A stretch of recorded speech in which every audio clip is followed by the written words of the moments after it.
Well, I'm here with icon Midge Ure. Midge, welcome to Personal Online TV. Icon, I'm an icon. You are indeed.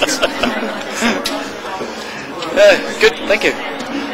You've not been on stage yet at the Rewind Festival, but you can hear the atmosphere out there. What do you think? It's electric. It sounds fantastic. It's like, I don't know, it's like sitting in the middle of Hampden or something. There's just every so often you get these massive roars, and you get, I think we're all going to get drowned out because the singing out there is just quite incredible.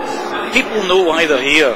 They're here for a 3-day party, and it's kicked off big time, so it's great. And the weather's been fabulous as well, which is unheard of this year. To be honest, it's Perthshire. It's been pretty rainy for the past few weeks, so we're very lucky. I'm sure. So tell us about Midge at this point in time. What does life include these days? Because it's still a busy time for you. It's a very busy time right now. We've been working for the last 2 years. Been working on a new Ultravox album, the first one in 26, 27 years. And that came out last month, so we've been promoting that. We're now gearing up for the live side of bringing out a new record, so we've got a tour kicking off in the UK in September, and that'll take us right through to the middle of November, where we're going through Europe and Scandinavia and all of that stuff. So that's a busy time right now, because it's one thing writing and recording a new record, it's another thing learning how to play it live, because it's two separate things. You can be creative in little increments, little bits in the studio, but when it comes to doing it live, you have to kind of relearn the whole thing from scratch, a bit like building blocks. So we're in the process of doing that now. What's been interesting is we've been chatting to a number of the performers and the stars here today. They've actually all really focused on the touring side and thoroughly enjoying it as well. Well, it seems that since the decline of record sales because of internet shareware stuff, people swapping files, which has been going on now for quite a long time, the industry, the music industry, has taken a real hammering on that. People still want to consume new music. They still want to hear it. They want to have it. People, an entire generation of people who've never paid for it, and that takes its toll. It means that record companies can't invest in new artists, which is rather unfortunate. So if you're lucky enough to have a reputation for being a live artist, you can carry on doing that, which helps you generate the income to make new music, which gives you a tool to go back out and tour again.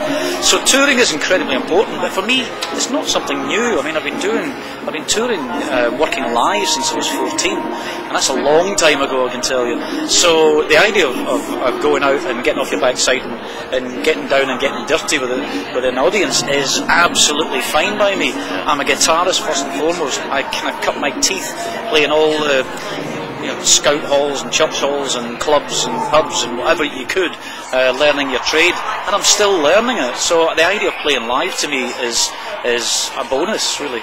And I suppose it's one of these things when you enjoy that, there's a real passion in doing that, which you'll probably never really get in a studio, even though there's a great end result in a studio, which is this tangible album. But so there's a wonderful thing about the music industry, and I'm sure it's maybe true for a lot of people these days, that you might get older, but you don't really grow up much. In the music industry, you're allowed to still stand on stage and put on your guitar, and carang away and make a lot of racket, because it's something that's accepted now.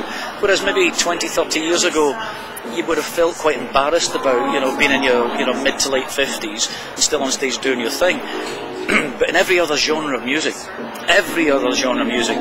jazz, folk, blues, orchestral, whatever, classical, whatever it happened to be, you were allowed to grow old playing that music. But 30 years ago, rock music was still quite new and fresh and young, and we didn't really have geriatric bands.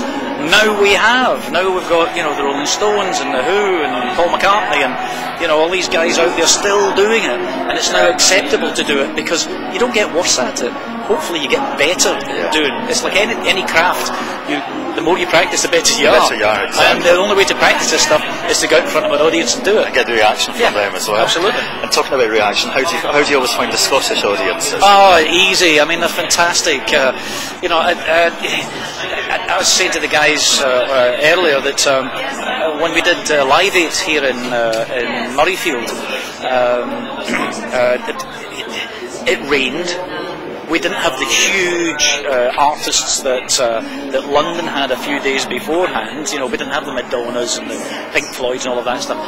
But what we had in Scotland was atmosphere, and you could have cut it with a knife and taken it home with you, stuck it in the fridge, you opened the fridge door the next day and it would still be roaring at you, you know. So we are brilliant at that stuff, you know, we are really good at that. We can let our hair down and really enjoy ourselves. And from what I've heard this afternoon, without having stuck my head out there yet, there's a sea of people having a ball. Oh, listen, I've been out in the masses out there as well, and there's quite a few interesting characters out there. I'm sure they are. I think people like to get dressed up for these things. They get dressed up, and it's later on the day now. They're thoroughly enjoying themselves, and let's just say they're trying to mimic a lot of how they remember some of their idols. Their idols. I think they're in for a shock. Listen, Midge, thank you very much for your time, and all the best for the tour as well. Thanks very much.